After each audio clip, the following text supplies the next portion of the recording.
खंडे। पूरी दुनिया में इस समय सबकी निगाहें एक जगह पर है और वो है महाकुंभ नगर। जी हाँ, तीर्थयात्रा प्रयाग का महाकुंभ नगर, और उसके अंदर हम मौजूद हैं बद्रिकाश्रम वासुदेवानंद सरस्वती जी महाराज के आश्रम पर। और ये हमारे साथ वो लोग खड़े हैं जो बताते हैं कि महाकुंभ कब होगा, जो बताते हैं कि इसमें स्नान की सबसे पवित्र घड़ी कब होगी, जिनके द्वारा इस महाकुंभ से श्रद्धालुओं के जीवन में यहाँ आने वाले यति मुनि ऋषि साधु संत, कहते देव गंधर्व और किन्नर, सबके जीवन में यह महाकुंभ कैसे फलदायी होगा, कैसे उनके जीवन को बदलने वाला होगा, इस प्रेरणा को देने वाले ये सब आध्यात्मिक लोग हमारे साथ हैं। इनसे बात करेंगे। सबसे पहले जगत गुरु बद्रिकाश्रम महाराज की मैं भी जय बोलता हूं, क्योंकि महाकुंभ नगर में मुझे किसी ऋषि ने कहा कि मैं पत्रकार जरूर हूं, लेकिन अगर मैं भी यहाँ हूं ये काम करने के लिए तो मेरे कई जन्मों के पुण्य उदय हुए होंगे, तब मुझे मौका मिल रहा है। सर, आप कैसा सोचते हैं और क्या बताना चाहेंगे पूरी दुनिया के उन लोगों को जो यहाँ नहीं आ पाए? महाकुंभ से पहले मैं हमारे जगतगुरु शंकराचार्य वासुदेवानंद सिंह जय बोलूंगा कि उन्होंने इस सनातन धर्म की संस्कृति को प्रज्वलित करने के लिए अपना बहुत कुछ होम किया है और आज भी कर रहे हैं इस 84 वर्ष की उम्र में। ऐसा शास्त्रों ने कहा है और संत कहते हैं कि जब समुद्र मंथन हुआ था तो अमृत निकला था इस समुद्र से, और उस वक्त देवताओं और दानवों के बीच में युद्ध हुआ था उस अमृत को प्राप्त करने के लिए। तो इंद्र भगवान को जब वो कलश दिया गया, कुंभ दिया गया, उसने अपने कुंभ को जयंत को दे दिया, अपने पुत्र को। जयंत से फिर दैत्यों ने हमला किया, तो 12 दिन तक उनकी युद्ध चला, और उस 12 दिन की अवधि में जयंत ने 4 जगह कुंभ का वो रखा। हरिद्वार में रखा, उज्जैन में रखा, प्रयाग में रखा और नासिक में रखा। तो जहाँ जहाँ पर कुंभ रखा वहाँ चार महाकुंभ होते हैं। और 12 दिन का मतलब हो गया कि स्वर्ग लोक के जो ब्रह्म लोक के एक एक दिन है वो मृत्यु लोक के 1 साल के बराबर है, इसलिए 12 साल के बाद आते हैं। और ये नक्षत्र और जो ग्रहण है बृहस्पति का शुक्र में आना, सूर्य में आना, उस आधार पर अगर हम भी आज इस गंगा के माँ के गोद में आकर के और उसका स्नान करते हैं तो वही लाभ मिलेगा जो अमृत को प्राप्त करने के लिए देवताओं को मिला था। सर्वे भवन्तु सुखिना, बहुत शानदार तरीके से उन्होंने बताया। जब समुद्र मंथन हुआ तो उसमें अमृत निकला तो इंद्र को मिला, देवदानवों में युद्ध हुआ, इंद्र ने उसे अपने पुत्र जयंत को दे दिया और जयंत उसको लेकर के 4 स्थानों पर रुके जहां उस अमृत की बूंदें गिरी। और 4 स्थान हैं प्रयागराज, नासिक, उज्जैन और चौथा हरिद्वार। इन 4 स्थानों पर कुंभ का आयोजन होता है। हर 4 वर्ष में कुंभ का आयोजन होता है, 12 वर्ष में एक बार महाकुंभ आता है। लेकिन कहा जाता है कि 12वां महाकुंभ ये ऐसा है जो संयोग 144 वर्षों बाद, यानी 12 गुणे 12 के बाद पड़ा है। मैं आप सबके पास जाऊंगा, आपसे पूछ लेते हैं ये जो 144 वर्षों वाला मामला बताया जा रहा है ये दरअसल क्या है? ये सबसे बड़ा महत्वपूर्ण है। ये सनातन धर्म में हिंदू भाई सब जुटे हुए हैं। हमारा कर्तव्य है, हमारा भाव है, हमारा विचार है कि देश विदेश से संत महात्मा आए हुए हैं। ये हमारे बद्री स्वामी जगत गुरु शंकराचार्य जी के प्रभुता से, आशीर्वाद से हम जितने भक्त हैं यहाँ पर उन्हीं की छाया में जी रहे हैं, खा रहे हैं। और बड़ी व्यवस्था और जितने भी यहाँ कर्मचारी हैं उनकी बड़ी महानता है। और ये ऐसा प्रभु जो आया है, भविष्य में 6 वर्ष में अर्धकुंभी बोलते हैं, अब 12 वर्ष में कुंभ बोलते हैं। ये अब की महाकुंभ 144 वर्ष में आया है। ये बड़ी महानता है, बड़ी पुष्प की आस्था है, और क्या कहें, आप समझदार स्वयं हैं। ठीक है, 12 वर्ष में महाकुंभ होता है, लेकिन फिर ये 144 वर्षों बाद ऐसा कौन सा संयोग आया जिसको पूरी दुनिया सुनकर अचंभित है और लोग पूरी दुनिया की मार्ग, पूरी दुनिया की सड़कें, हवाई जहाज, ट्रेन, बसें सब आ गई हैं महाकुंभ नगर प्रयाग की तरफ। 144 वर्षों बाद क्या अनोखा है? ये अनोखा सभी व्यक्ति के लिए किया गया है। हमारे माननीय प्रधानमंत्री मोदी जी के द्वारा यहाँ से काफ़ी जनसंख्याओं में हमारे पास 14 मकर संक्रांति के उपलक्ष्य में काफ़ी देश विदेश से यहाँ पे आके अपना शाही स्नान का लुत्फ उठाया, और कई देशों के फॉरेनर लोग भी आके यहाँ पे देखें। हमारा महाकुंभ अतिथि लोगों के लिए बहुत बड़ा सौभाग्य की बात है कि यहाँ पे आके स्नान। मैं आता हूँ आपके पास में, आप नारी शक्ति का प्रतिनिधित्व करती हैं। इस बार का ये महाकुंभ नगर, जिसमें कहा जा रहा है कि 40 से 45 करोड़ लोग पवित्र संगम तट पर जाकर त्रिवेणी में गोता लगाएंगे, डुबकी लगाएंगे और अपने जीवन में पुण्य लाभ अर्जित करेंगे। बहुत बड़ी संख्या में बहनें भी यहाँ दिख रही हैं, माताएं यहाँ दिख रही हैं। कितना व्यवस्थित है और कितना सुरक्षित है यह महाकुंभ 2025 माताओं बहनों के लिए। ये जैसे कि 144 वर्ष बाद आया है, तो ये जो ग्रह नक्षत्र जो आसमान में जिस वक्त अमृत मंथन हुआ था, उस घड़ी जो ग्रह नक्षत्र थे, वैसा ही ग्रह नक्षत्र जब सूर्य मकर राशि में प्रवेश किया था 2 बजे, उस वक्त मकर संक्रांति को वही मुहूर्त था। इसीलिए उस स्नान को अमृत स्नान बोला गया और वो 144 बाद वो ही ग्रह नक्षत्र उसी अवस्था में थे, इसीलिए इसे 144 बाद बहुत ही ऑस्पिशियस बोला हुआ। व्यक्ति अपने एक जन्म में एक ही बार नहा सकता है। और जैसा कि आपने सुरक्षा की बात कही, तो ये जो महाकुंभ बहुत ही सफलतम हुआ है। लोगों को एक अफवाहें उड़ा दी जाती है कि गंदगी है, सुरक्षा नहीं है, लेकिन हमें कहीं भी किंचित मात्र गंदगी नहीं मिली। असुरक्षा की कोई यहाँ पे नहीं है। एक अकेली औरत भी अगर यहाँ आए तो बहुत ही सफलतापूर्वक, बहुत ही सेफली यहाँ कुंभ में रह सकती है, विचरण कर सकती है, तीर्थ कर सकती है। उत्तर प्रदेश के मुख्यमंत्री योगी आदित्यनाथ, आपसे पूछ लेते हैं, वो कहते हैं अगर किसी बहन को, किसी बेटी को किसी ने छेड़ा तो अगले चौराहे पर यमराज खड़े मिलेंगे। हाँ, हम यही बोलते हैं कि ये जो कुंभ इतना सफलतम आयोजन हुआ है, महाकुंभ, ये सिर्फ योगी सरकार के ऊपर लोगों के विश्वास से ही हुआ है। लोगों को इतना विश्वास है कि वहां जाएंगे तो हमें कोई प्रकार की हानि नहीं होगी, इसीलिए लोग हजारों किलोमीटर की यात्रा करके देश से भी आ रहे हैं और विदेशी भी आ रहे हैं, क्योंकि ये योगी सरकार का ही प्रभाव है। उनके ऊपर पूर्ण रूप से जनता का इतना विश्वास है कि उन्हें लगता है उनका बाल भी बांका नहीं होगा। आपको लगता है कि यमराज खड़े होने चाहिए? जी जी जी, यमराज खड़े होने चाहिए। यमराज बटोगे तो कटोगे, कुछ समझ में आया आज तक? बटेंगे तो कटेंगे। हम सनातनी एक रहेंगे तो हम सुरक्षित रहेंगे। प्राचीन काल में किसी राजा ने गंगा स्नान के लिए आ रहे थे, किसी जंगल में रुके थे, वहां पर रोने की आवाज आई। पंडित जी भी साथ में थे, तो पंडित जी गए उन लोगों के पास, तो वहां प्रेतों का बसेरा था, प्रेत लोग थे। प्रेत? हाँ, सब हंस रहे थे। बोले क्यों हंस रहे हो? वो बोले कि मेरा एक संख्या बढ़ेगा। बोले क्यों? बोले एक राजा स्नान करने जा रहे हैं, अगर वो वहाँ जाएंगे तो गंगा जी के रेत से गंगा जी के मैदान से एक सांड आएगा और राजा जी को मारेगा और राजा जी खत्म हो जाएंगे, तो वह प्रेत योनि में आएगा। सुबह राजा आए, स्नान करने के लिए आ रहे थे और सांड सत्य में आया और राजा को मारा, राजा मर गए। फिर दूसरे दिन वहीं उस जंगल में उनकी लश्कर रुकी और वहां रोने की आवाज आई। पंडित जी ने जाकर के पूछा, आप लोग क्यों रो रहे हैं? लोग बोले कि हमारी संख्या कम हो गई इसलिए रो रहे हैं। बोले क्यों? वो राजा जो मर गए ना, वो सीधा स्वर्ग चले गए। क्यों चले गए? वो जो सांड था ना, उसके सींग में गंगा जी के रेत लगी थी, इसलिए उसकी मुक्ति हो गई। इसलिए यह कुंभ इतना महान है।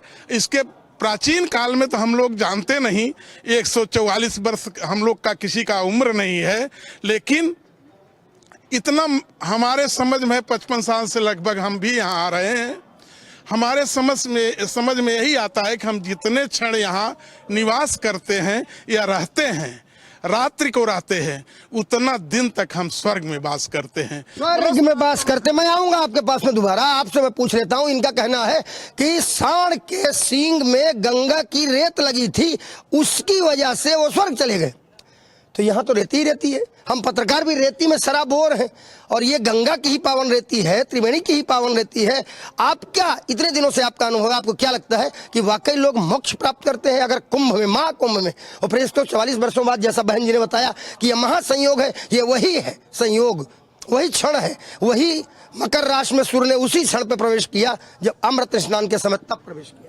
देखिए, हम स्पोर्ट्स के आदमी हैं। मैं अंतर्राष्ट्रीय खिलाड़ी था खेल का, और बड़ा सौभाग्य है खेल के साथ साथ मुझे शंकराचार्य वासुदेवानंद जी का चरण पादुका मिला, मैं उनका सेवक बना।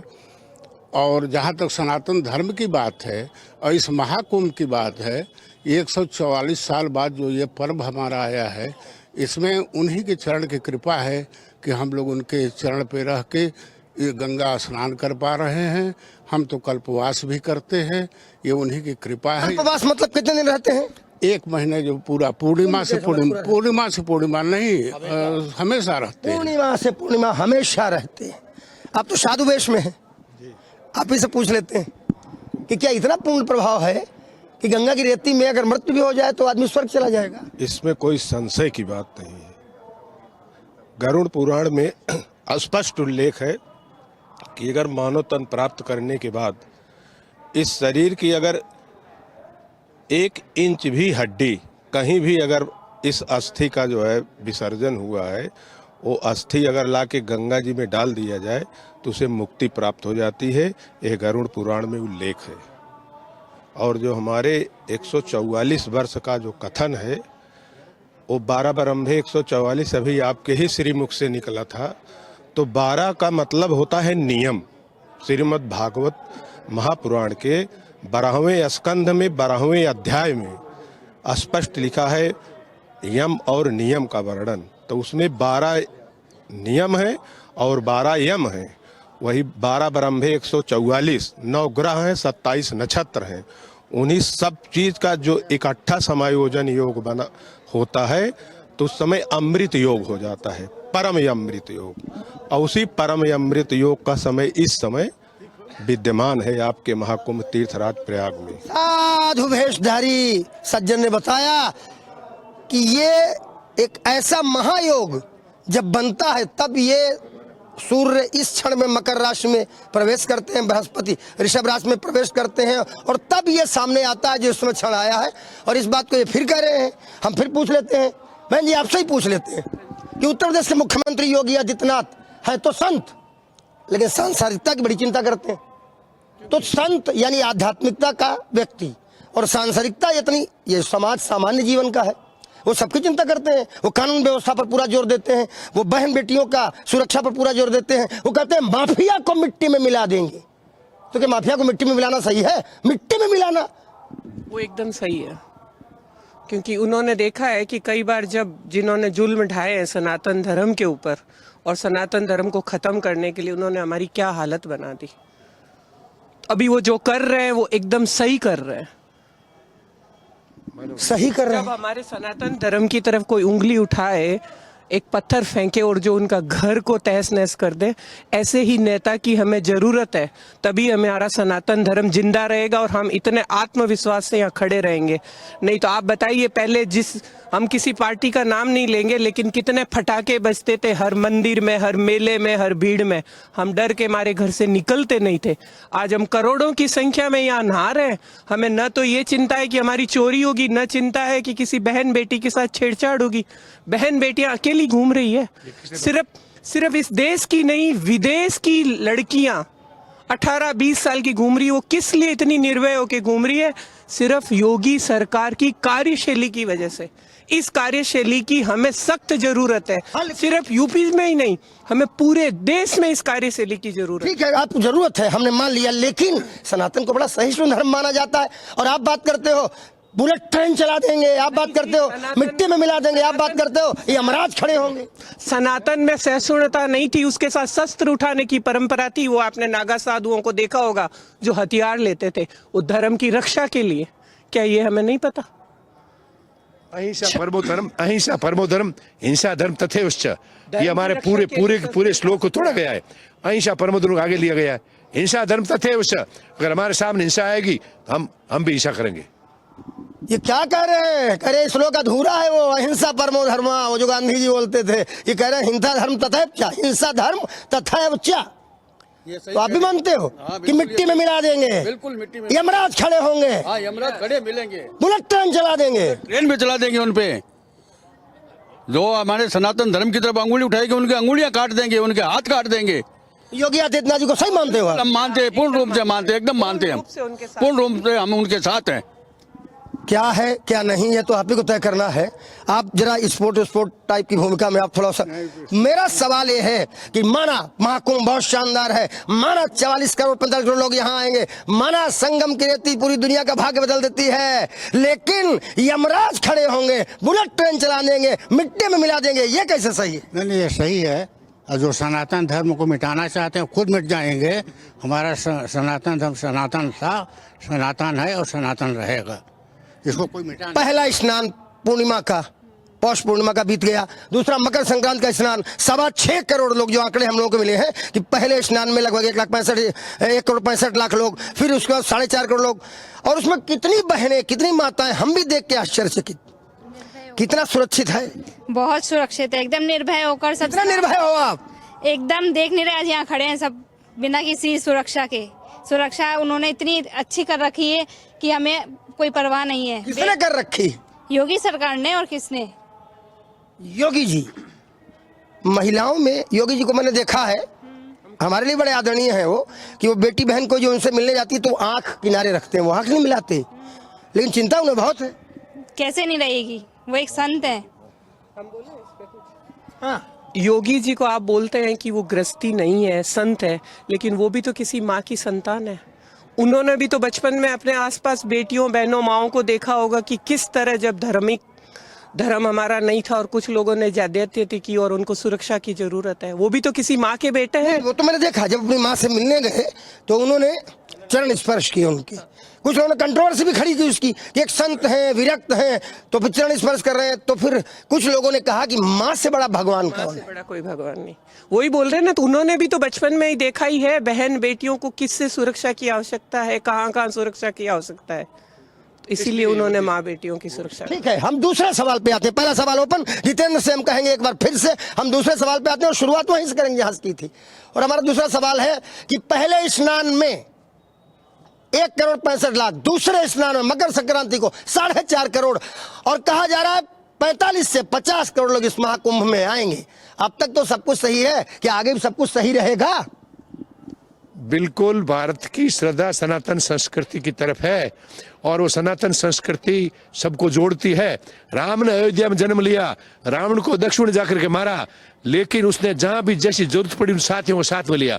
उसी तरह आज हमारी सनातन संस्कृति के जो लोग हैं वो कहीं भी रहते हैं, लेकिन हम सब एक हैं। हमारी सनातन संस्कृति भारतीय राष्ट्रीयता की जो बुलंद आवाज उठाएगा, जिस तरह मोदी उठा रहे हैं और योगी सरकार क्रियान्वित कर रही है, इसलिए भारत पूरा एक है। 135 करोड़ से अगर हम देखें तो जरूर 85-90 करोड़ सनातन से लोग पूरे भारत में स्नान करेंगे। कलकत्ता से लेकर के और हरिद्वार तक, गंगा द्वार तक, केदारनाथ तक, ये नदियों पे जो आएंगे, आप उसकी गणना करो ना, कहाँ यहाँ 45 करोड़ कर रहे हो। मैं तो कहूँगा 85 करोड़ लोग स्नान करेंगे इस कुंभ के अवधि में। इतने लोग, इतना भोजन चाहिए, इतने व्यवस्थाएं चाहिए, इतना अपनी स्वच्छता के लिए चीजें चाहिए, और सड़कों पर लोग, हम लोग गाड़ियां लेके चलते हैं तो हार्न बजाते हैं एकदम बहुत धीमे धीमे, कहीं कुछ किसी को लग ना जाए, लेकिन अब तक कोई घटना वो खोया पाया केंद्र में भी? मैं जिस दिन बड़ा स्नान था मकर संक्रांति का, मैं देख रहा था कि लोग आते थे, कुछ लोग तो वस्त्र ही नहीं पहने थे, आए कि उन हमारे कपड़े नहीं मिल रहे हैं, हमारे लोग ही नहीं मिल रहे हैं, और फिर पता लगा सब मिल जा रहा है। ये सब कैसे संभव होता है? मतलब मैं नहीं समझ नहीं पा रहा हूँ। ये पूर्ण व्यवस्था है उनकी। आप देखिए, पानी से लेके आकाश तक एक सब जगह कैमरे लगे हुए हैं। कोई व्यक्ति कहीं पानी में भी एक भी नहीं देखा है कि कोई डूबा है और ना कहीं छिनताई हुई है। तो क्या जाति, ये पंथ, ये जाति, ये सब ये खत्म हो गया? यहाँ सनातनी एक वर्ड है, और क्या लगता है ये आगे इसी रूप में लागू होगा समाज में? और जाति की राजनीति करने वालों को क्या होगा फिर? उनका नाश हो और का हो, जय सीताराम। तो बहुत कर रहे, वाह वाह करे, उनका नाश हो और का हो, जय सीताराम। अरे नाश न भी हो, मैं आता हूँ। आप देखिए कि यहाँ पर शंकराचार्य वासुदेव और सरस्वती जी की आशीर्वाद से किन्नर अखाड़े को भी शामिल किया गया, जो 13वां अखाड़ा है, उसको हमने सनातन संस्कृति का हिसाब। 12 अखाड़े जो पहले से थे, उनके अलावा किन्नर अखाड़े को भी आपने सनातन संस्कृति में। इसके अध्यक्ष लक्ष्मीनारायण जी है, लक्ष्मण त्रिपाठी। हाँ, मैं मुंबई में मिला उनसे, मध्य प्रदेश के।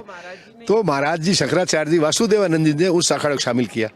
हम तो इतनी मान्यता देते हैं, जातिवाद का कुछ नहीं, कहीं जातिवाद नहीं है हमारे यहाँ। जो वेद लिखने वाले हैं योगी वेद व्यास जी, वो किसके पुत्र थे? हमारे भगवान कृष्ण गाय चरने वाले थे। हमने जितने जितने संत हुए हैं वो पाराशर जी कौन थे? संत में कोई जाति नहीं थी। ये तो जाति राजनीतिक रूप से ऐसा हमारे सनातन संस्कृति को खोखला बनाने के लिए फूट डालो राज करो, डिवाइड एंड रूल्स। कौन लोग थे जिन्होंने ये किया है? ये हमारी इस्लाम धर्म के आने के बाद में और अंग्रेज सरकार ने फूट डालो राज की नीति करने के लिए हमारे देश के साहित्य को बदल दिया गया है। इसी से हमारा एक सवाल पैदा होता है और आपसे शुरुआत करेंगे, सबसे पूछ लेंगे कट टू कट। सवाल यह है, क्या सनातन अब शक्तिशाली हो रहा है? बिल्कुल हो रहा है, बिल्कुल होगा और इस विश्व में छाएगा। तभी तो मुस्लिम कंट्री में हमारे हिंदू देवताओं के मंदिर बन रहे हैं। तभी तो आप अयोध्या में प्रभु श्री रामलला विराजमान हो गए। अब आप काशी में विश्वनाथ कॉरिडोर बना दिए, उसके बाद महाकाल कॉरिडोर बन गया, उसके बाद मथुरा की भी बात कर रहे हो और संभल चले गए आप। वहां आप लोगों के मकान खोदे दे रहे हो। वहां कौन सा गलत किया? हमारे परिवार में अगर मान लो मैं कहीं बाहर गया हुआ हूं और पीछे मेरे मकान में डाका डाल दे कोई पहाड़ सिंह या कोई परबत सिंह, तो मैं वापस आकर रिपोर्ट दर्ज नहीं करूंगा। हमने 400 साल बाद पता लगा कि हमारे मकान को, राम जी के मकान को, जिसका नाम राम था, लेकिन उसने पूरे भारत की यात्रा की, दुष्टों का संहार किया और वापस आया तो मर्यादा पुरुषोत्तम राम हो गए। उस मर्यादा पुरुषोत्तम राम के वंशज है, उनके घर का ताला तोड़ के कब्जा किया है। हमारा फर्ज है, हम कब्जे हटाएंगे। हाँ, लेकिन एक मकान तक ठीक था, वो वहां बावड़ी निकल आई, वहां मंदिर निकला है। आप तो पूरी संभलकालीन सभ्यता निकाला जा रहा खोद खोद के। मैं संभलकालीन सभ्यता, ये राष्ट्रीय सनातन संस्कृति की सभ्यता को निकालेंगे, निकाल रहे हैं और आपको पता लग जाएगा कि क्या क्या नहीं हो रहा है। कितना खोदेंगे, कितना पुराना नीचे से निकाल। अरे हमारा अपना घर ले रहे, हम किसी के घर में जाके नहीं खोद रहे। अपना घर है, लोगों ने कब्जा किया, हम सिर्फ उन्हें बता रहे हैं कि देखिए भाई ये हमारा घर है, अभी हमें यहाँ रहना है। खोद खोद के बता रहे हैं कि नीचे देखो ये निकल रहा है। उन्होंने ऊपर कब्जा कर रखा, उन्हें बता रहे हैं कि आप ठीक है, नीचे आप निकाल रहे हो, ऊपर वाले का क्या होगा? ऊपर वाला वक्फ बोर्ड ने जिस तरह कब्जा किया है ना, तो हिंदुस्तान की जमीन तो वक्फ बोर्ड की मालिक हो गई, तो फिर पाकिस्तान की जमीन जो राज कपूर जैसे हीरो पृथ्वीराज कपूर छोड़ के आए थे, वो मकान हमको दो, राजकुमार मकान हमको दो। वो मुसलमान कैसे होगी, इस्लाम कैसे होगी? ये तो सवाल पर सवाल हो गया, जवाब तो है ही नहीं है। जवाब नहीं है तो ढूंढो आप पत्रकार। हमारे से आप ये नेगेटिव सवाल क्यों करते हो? हम तो कहेंगे कि सारी सृष्टि यानी कश्यप ऋषि की है, सारी सृष्टि कश्यप ऋषि की है। तो सारी सृष्टि खोद देंगे अगर जहां जरूरत होगी और हमारा अधिकार जहां हमें लगेगा, उस सृष्टि को शास्त्रोक्त तरीके से खोद देंगे। आप बताइए, ये शास्त्रोक्त तरीके की खुदाई कैसी होती है? शास्त्रोक्त खुदाई ये होती है कि जो हमारी जहाँ व्यवस्था जैसे लागू है और हमें संज्ञान में आ गया कि हमारी व्यवस्था यहाँ है, और संज्ञान में तो सबसे पहले सीधा सब बात यही है कि भारत गणराज्य जो है, 4 मिनट और, भारत गणराज्य हिंदुस्तानियों का है, हिंदुओं का है। हमारा तो अफगानिस्तान तक था, इसका प्रमाण है वेद पुराण। गांधारी कहाँ की थी इसको लोग समझें। हस्तिनापुर कहाँ स्टेट था, हस्तिनापुर स्टेट में ही संभल एक जिला था वो, और वहाँ सब हमारे निवास करते थे। तो क्या अफगानिस्तान तक खोदते चले जाओगे? अफगानिस्तान तक तो खोदने की स्थिति आएगी तो वो उस पर भी विचार किया जाएगा। अभी कुछ दिनों पहले वहाँ कुछ लोकसभा सीटें निकाल दी, वो जो ऑक्युपाइड पाक ऑक्युपाइड कश्मीर, पीओके जिसको बोलते हैं, कि बोला इतनी सीटें हमारी हैं वहाँ। देखिए, हमारे अवधी भाषा में कहते हैं कि नंगा से गंगा हारी है यहाँ, तो अब वो लोग नंगाई कह के हमारी चीज प्राप्त कर ले रहे हैं।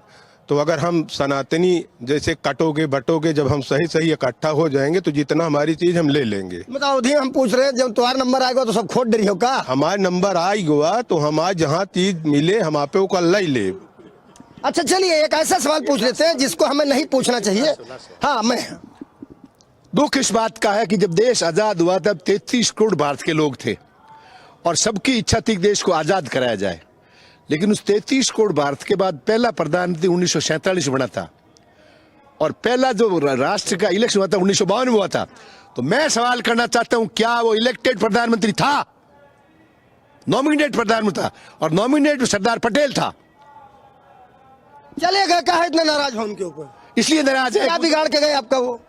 क्या क्या बिगाड़ गए। 47 देश आजादी के बाद में 70 साल हमारी तो सारी संस्कृति को और हमारी सभ्यता को नष्ट कर दिया उन्होंने। तो मैं ये पूछना चाहता हूँ जो अभी गीता इस संविधान की प्रति को हाथ में लिए, उनसे पूछना चाहता हूँ कि क्या जब पहले प्रधानमंत्री को नॉमिनेट किया था तो क्या वो इलेक्टेड था? संविधान के प्रति राहुल गांधी हाथ में लिए। हाँ, तो राहुल गांधी क्यों लिखो? उसको पूछो तुम्हारा नाना ने क्या इलेक्टेड चयनित प्रधानमंत्री था? नहीं था।